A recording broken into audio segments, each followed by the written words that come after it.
All right, here I go. You sure? Welcome. You're fine. You're fine.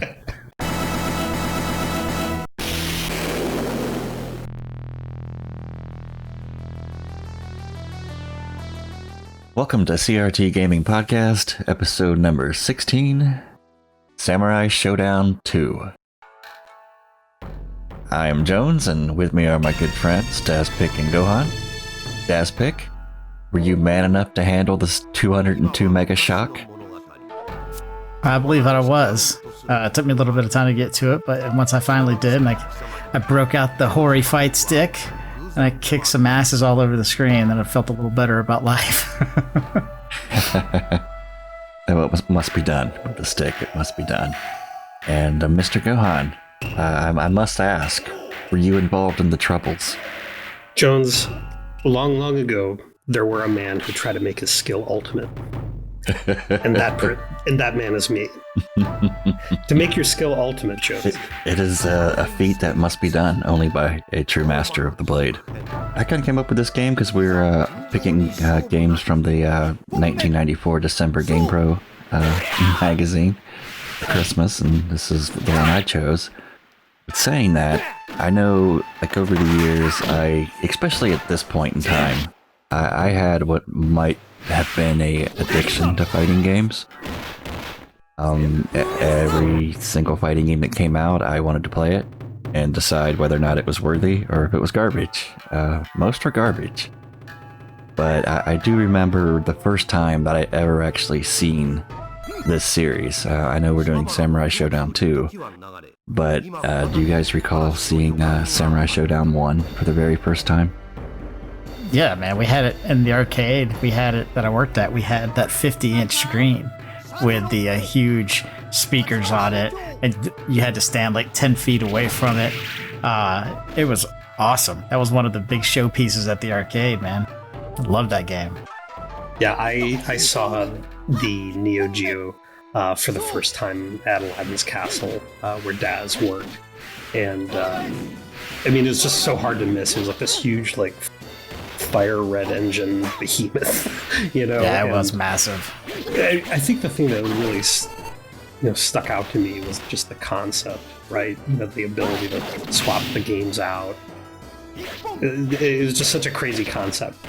Oh yeah, it definitely was. It was even, I think, more crazier that, albeit it was expensive, but you actually had the option to own this game at home. I mean, that was a possibility as opposed to, trying to come home with like a Tempest arcade machine or, some other arcade game that you loved.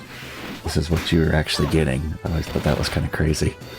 Yeah, I mean, the early on, the big stars on the NES for me were Nom 75 and Magician Lord. Yeah, they did a couple early fighting games. Like they tried to do the Fatal Fury franchise had started, and Art of Fighting. But this was the first time that I think SNK really stepped out and said, we are your competitor, Capcom. And I think they, did it with a giant alarm, because this game, to me, I've always loved Street Fighter. I loved how it played, I loved the characters. But if I could somehow not know anything about how Street Fighter played and just put these games side by side, I would choose the Samurai Showdown series just for, I love everything about the aesthetic, the sound, characters. It's far more interesting visually than Street Fighter was at that time. Yes, to all of that. The music in the game. I mean, that when the demo would start playing, and you had Hawamaru and Ukiyo standing on the beach, and the waves were crashing up against the rocks and everything, and it's just like, man, this is. And then the music starts playing, and just the stillness of the fight, and them standing there just facing each other, and then shit starts popping off, and Ukiyo barely moves. I mean, all of that was just so awesome. And then you actually start playing the game, and you could. I know some people will play it very Street Fighter-ish, and I'm not one of them. I'm more into like the swordplay aspect of it. Mm-hmm. I like and that's one of the reasons I like Hawamaru so much, because his attacks are very, very direct.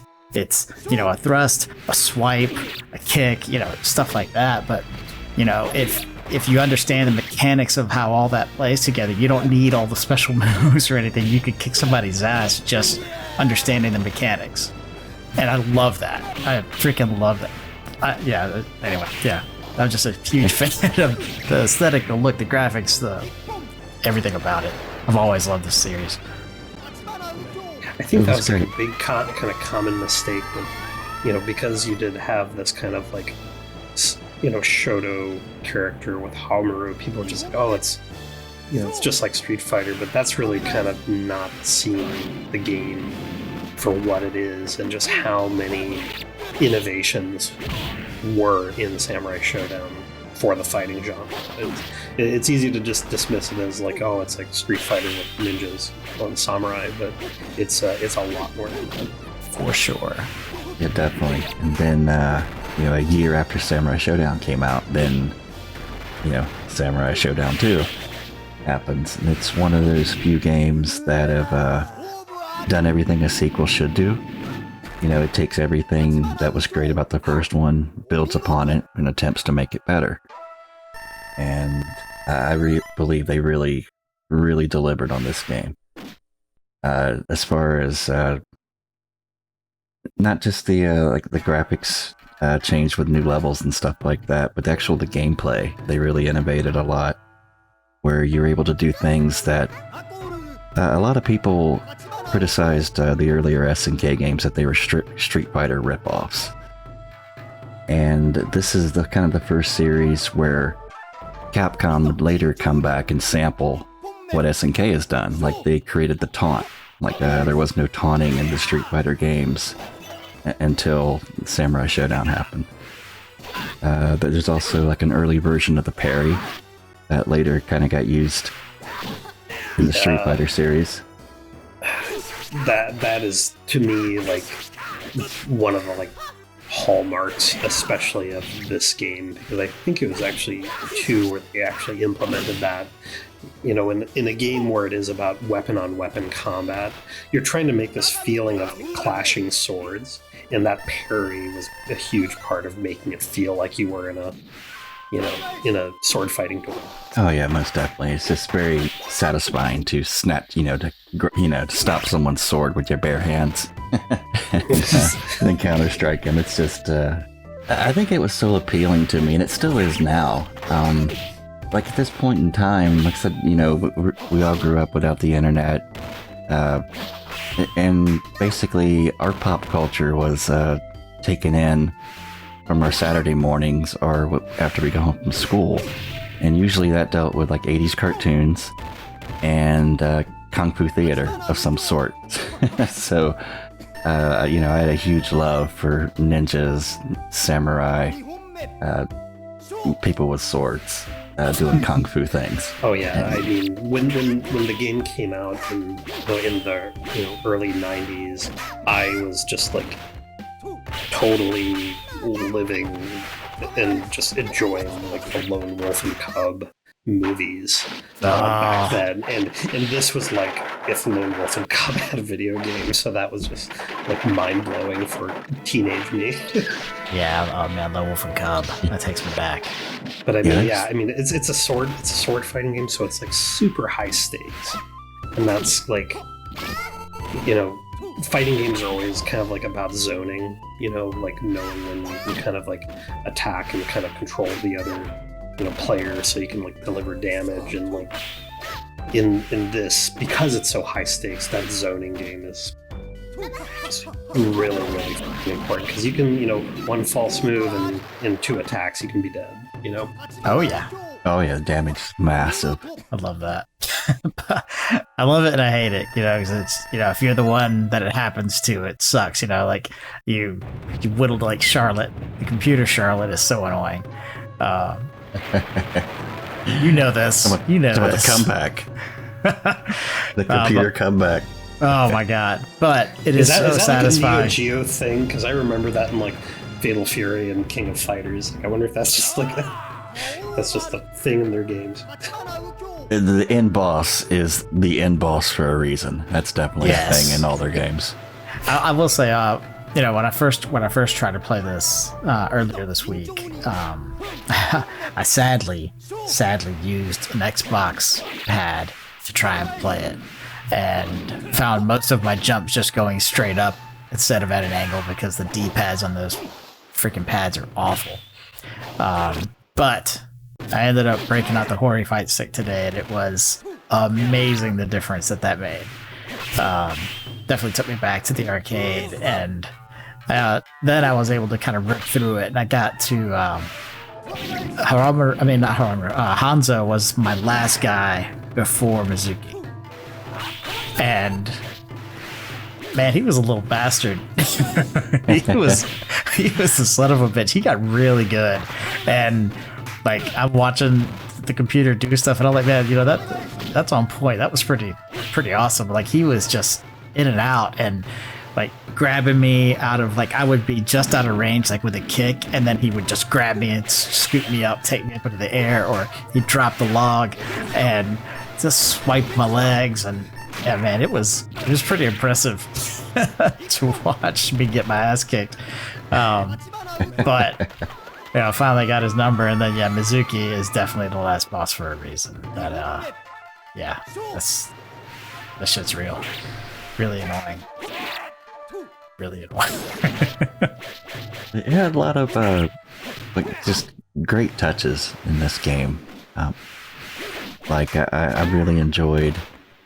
In some levels, there's objects you can interact with, like you can cut down. So, like in you know, like Galford's, I love Chop. He's hiding behind the barrel on the other side of it, and you cut it, and the barrel slides in half, and it's full of apples, and they spill everywhere. I just love even the bamboo being chopped in Jubei's stage.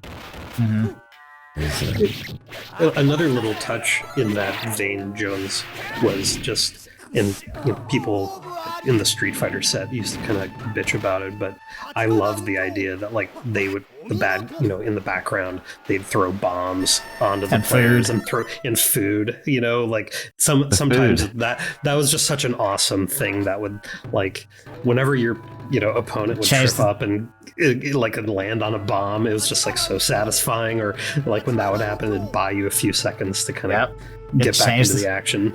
Change the tide of the battle, man. One little slip up. Like I was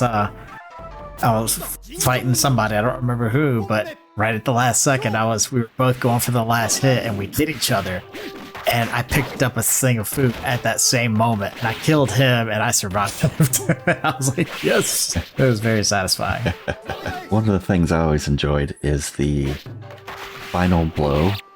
How the game kind of pauses for a second and goes in, like, you know, whether it was planned or not, goes in like slow motion just for like a second. So like it's kind of like a dramatic finish. The two pieces split.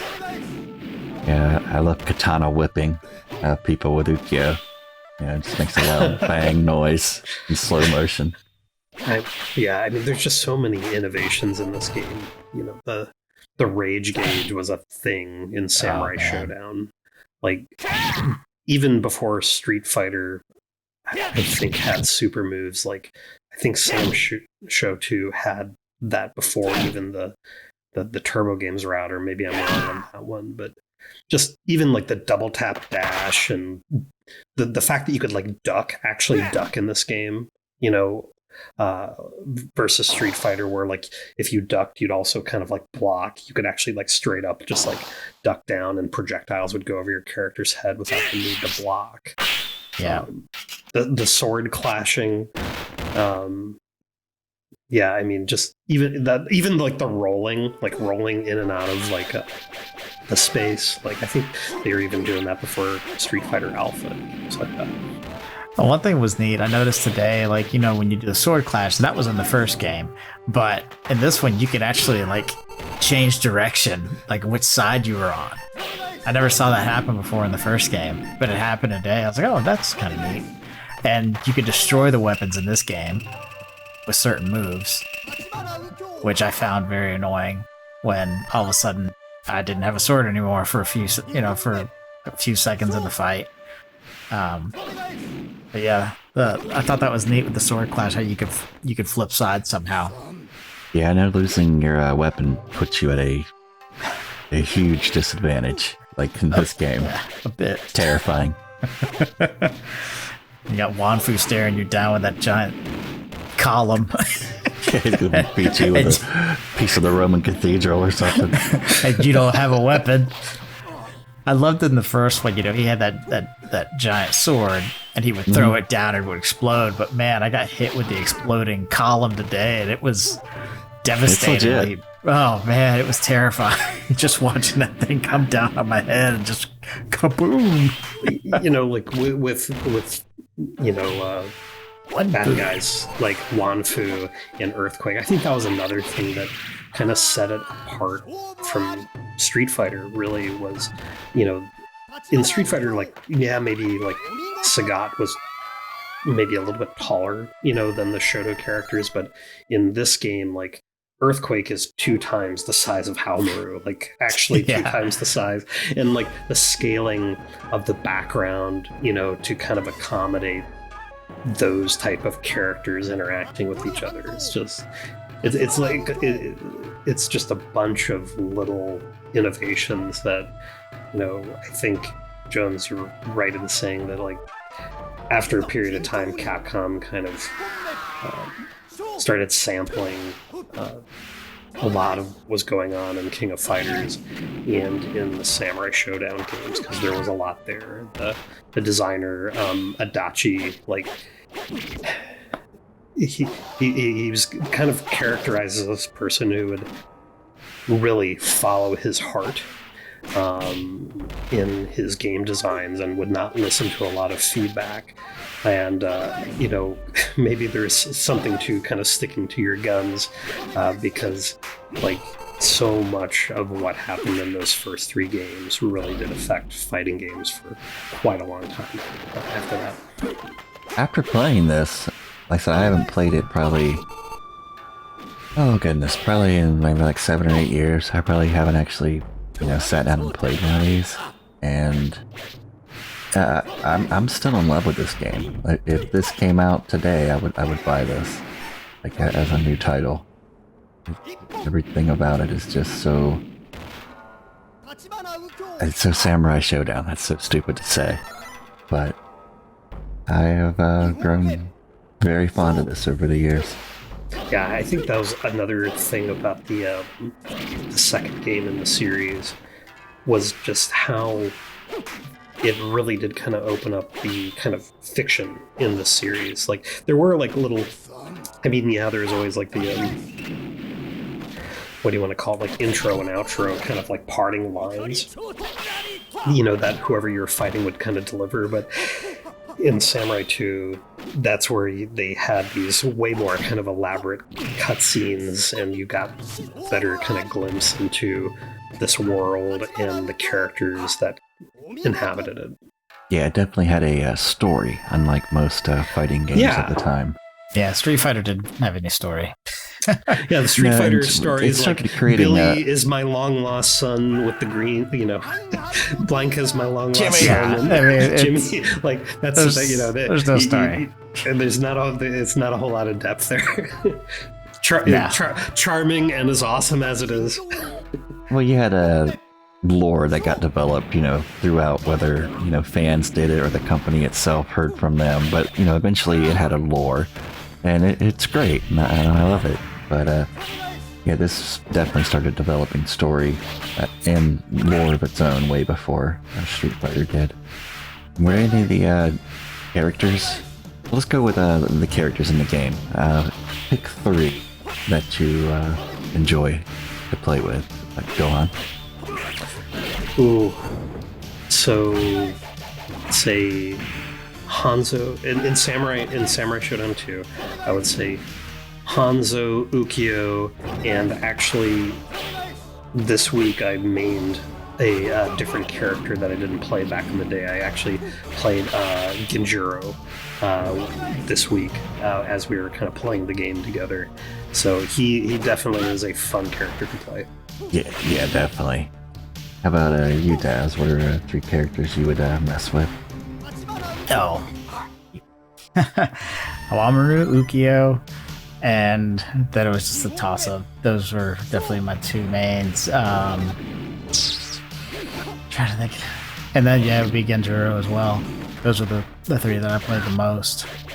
This week I really only got to play with Hawamaru, though, because I had to kick the dust off the tires there. It took a little longer than expected.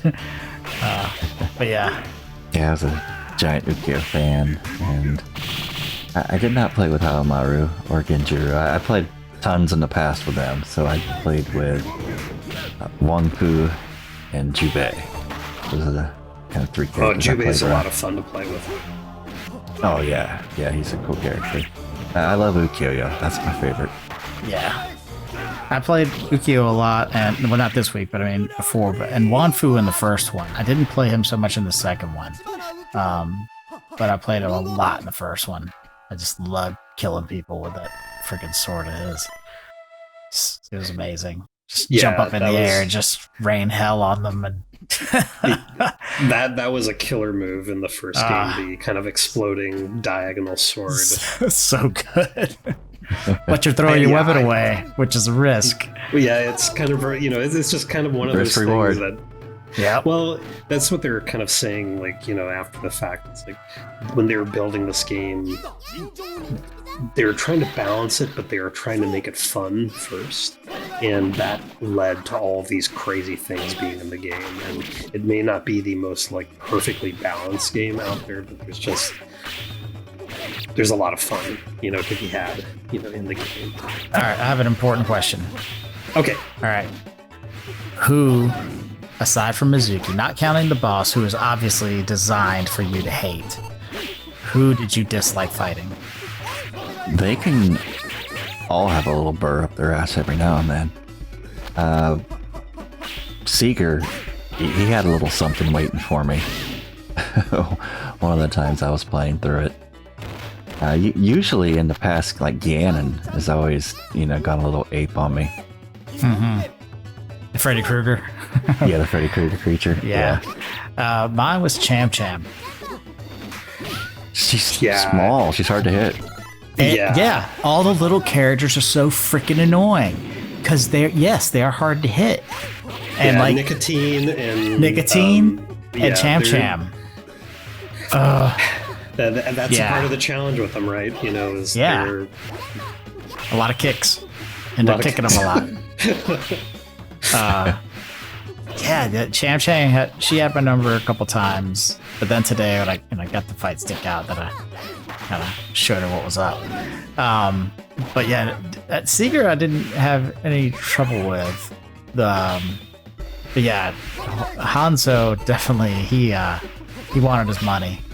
He was coming for it. Yeah, I would say, like, tough characters. Hanzo, definitely, and maybe it's just my play style, but Charlotte, maybe it's because I was facing her, dude, it's because she's horrible. In the game. Maybe I was something, man. Like, maybe it's because I was facing her later in the game, but with my fight style with Genjuro, like, she would just... she's got everybody's number. Poke my character to death, basically. Yeah, death by 1,000 cuts. Yeah, she's awful. I really don't like her. But it is so satisfying when you, like with Armor, you get that last fierce hit and just cut her in half and watch her spray all over the screen. And it's like, yeah, that's right. Yeah. Take it. Dump money everywhere. Everywhere. Yeah. Give me your money and your blood. Man. It's just the flair for the dramatic in this game. It's just awesome. Jones, you kind of asked earlier, like, where was, like, the first time we saw Samurai, and, like, the first time I saw it was at the arcade. But the first time I actually got to play Samurai Showdown 2 was you had imported the CD-Z or Neo CD. I can't remember which version it was. But the first time I remember playing Samurai Showdown 2 was with the CD audio on what was back then the most state-of-the-art badass home theater setup. But holy shit, like, I remember just like thinking that video game music had just changed forever after hearing that. I mean, it was better than what you'd hear in a movie theater. Yeah, the soundtrack for this game is amazing. It really is. That's in my video game music playlist. It's so good. Yeah, I was reading. I'm not even going to attempt to pronounce their names, but there's like two gentlemen that did this game, and basically from this point, and it kind of makes sense a little bit. One of them left. They both stayed with SNK, but one went down the path, and he did like the Fatal Fury music, the King of Fighters, and then the other one stayed with the Samurai series, and he did all the Samurai Showdowns, like the Last Blade games, and Okami. If you kind of think about all those musics, it kind of makes sense a little bit. He has that sound that I love, that is this game. That is amazing. Okami is just, I mean, I can't imagine a better composer, that kind of... Yeah, Yasuo, I may have butchered it, but I'll at least try to say the man's name. I love your music. The kind of two-person team working on this with, Yasuo and Norio, like I mean, every single Neo Geo game that you could kind of imagine. I mean, the first Samurai Showdown has like a legendary soundtrack. I agree, Daz. This is like one of my favorite soundtracks in games, period. And Samurai Showdown 2 kind of took it to the next level. These two, like, it's like you're saying, Jones, it's like Last Blade and King of Fighters, down to like little cool games that I liked a lot on the Neo, like Cross Swords and even like oh my god, Cross Swords! I love and Super Spy or Sly Spy or damn it, which one? I know Super Spy, I think. Yeah, Super Spy. They took a lot of chances. I like their games for that. They're definitely their own. They're SNK games. Cross Swords. Oh yeah, there's Windjammers. There's a lot of. Man, I haven't thought about Cross Swords in so long. Sorry. I like Cross Swords was awesome. League bowling. It's definitely a great time for them. What's in the 90s for SNK? Oh yeah. I mean, look, aside from Samurai Showdown, definitely the King of Fighters series was their. For me, it was the next big, awesome ones. Those are the two. Like Fatal Fury was fun. It was entertaining, but it wasn't a good fighting game. Not the first one. No, the second one was getting there, but it was definitely the King of Fighters and Samurai Showdown games that were definitely the ones that were like, oh damn, keep an eye on these guys. They're legit. Yeah, because definitely I think of all the fighting games that came out around this time, even decades later that came out. These games were great, and these franchises are still around today because of how good these games were. Yeah, did both of you guys play the 2D, 3D one that came out a year or two ago? Not the newest one. I'd played one a few years ago. There's a new one that's out now on PS4. Yes. I haven't played that one at all, but there was another one that came out a few years prior. I can't remember. I think it was on the consoles, and that was actually pretty damn good. The one that came out recently, Daz, I think it looked nice. Jones and I we got to play it for like a week or so, and it's a really faithful, kind of update. If it's gonna go 3D, like they did a really good job with it. Yeah, it's definitely got a good visual look to it. It definitely looks like Samurai Showdown. Yeah, the whole kind of ink wash, kind of look. I mean, it's perfect because it's at home with the kind of the genre, right? So all of us, I think, Jones and Daz, all of us were playing this with the Samurai Showdown collection. Didn't both of you guys buy it on Steam? No, I got it.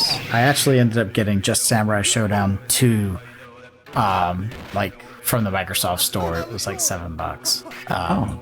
Nice. Yeah. I was like, yeah. And it's like, I mean, it's perfect. It's the arcade game.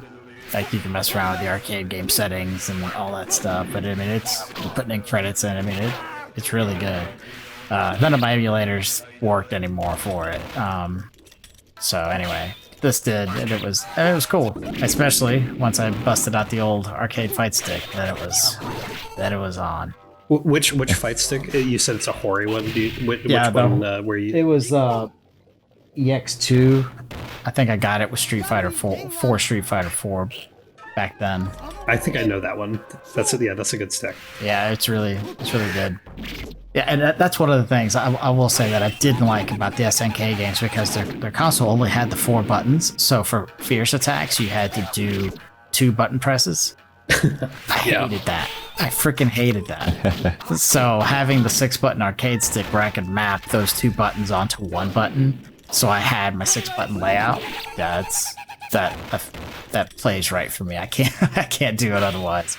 I thought it was kind of like an ingenious thing. I mean, because they were limited by the 4 buttons, but they didn't just, like, you hit both buttons and you get a fierce punch. Oh yeah. I mean, it's definitely a great way to solve the issue. And then they started adding other functionality to different button presses. All right, so I'm guessing we don't really have to give a review since it's all glowing. Well, no. Let's do it. Everybody loves it. Let's get into the nitty gritty.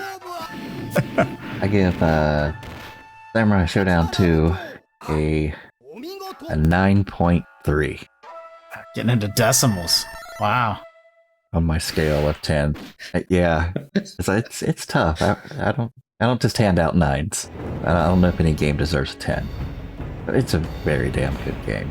If you all like fighting games, you have played this game, or you really should make it the first thing you play after learning about it. That's for sure. What do you rate this game, Dazpick? 9 point something. I mean, it is awesome. I mean, it's an amazing freaking fighting game, dude. I mean, it was the bread and butter of our 90s, you know? I remember, I mean, the 3 games that I played and beat people's asses at the arcade were Street Fighter, Mortal Kombat, and Samurai Showdown.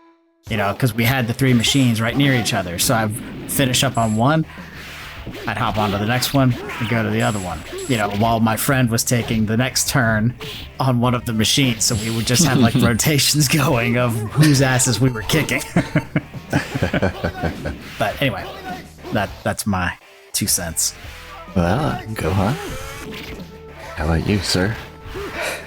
Yeah, to kind of rate this game, I'm gonna throw it up pretty high. It's like a 9 to 9.5. I mean, this game really kind of set the stage for fighting games for a long time, up to like and influencing probably one of my favorite games of all time, Street Fighter 3 Third Strike. I mean, that's how like innovative this game was back then, and it definitely stands the test of time. So yeah, the game had a lot of praise heaped on it back then, and honestly, like, the arcade was awesome, but the game was honestly so deep that I really got a like much clearer appreciation for it playing at home versus the arcade, because you actually got to sit and find all the awesome just all the nuances, all the little details. So yeah, I mean, it's a classic, no doubt about it. Glad everybody had a good time going back and playing this. It'd be hard not to. But we had a GamePro magazine. Yes, we did. And it's a really good GamePro. It's a really good issue too. There's a lot of good stuff in there. So you two got to take a peek at it. And did anybody, either one of you could go? I'm gonna go. Look at that. Daz is ready for Christmas. Oh yeah. So, you guys are gonna hate me, but I don't care. Oh, what are we doing, Daz? Well, you started this fighting game thing, so let's take it to the next step. Kasumi Ninja on the Atari Jaguar. No, this ain't happening. This ain't Christmas at all. Edit. Clap. Somebody clap. I'm just kidding. We're not doing fighting game. We're doing Booger Man.